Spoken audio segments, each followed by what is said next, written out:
We are going to use the break apart strategy to multiply 4 and 35/100 times 20.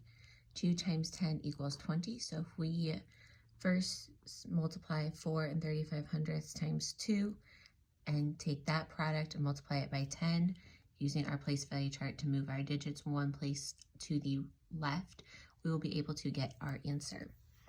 I'm going to use the partial product to solve this, but a place value chart could also be used as well. I have defined the total of two groups of 4 and 35/100. Going to start with 2 times 5/100,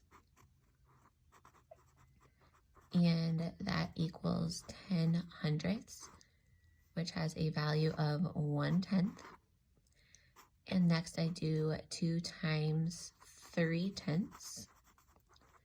2 times 3 is 6. 1 times tenths is tenths, so I will have 6/10. I'm going to make that equivalent to 60/100 just so I can keep my place values in order. And next I'm going to do 2 times 4 ones, which is 8. Making sure that I put my 8 in the ones, lined up with all the ones versus putting it over here in the 100th spot like I tend to try to do. So keep all my place values. I have 0/100, 7/10, and 8 ones. So that gives me a total of 8 and 7/10, or 8 and 70/100. And now I need to take that product and multiply it by 10.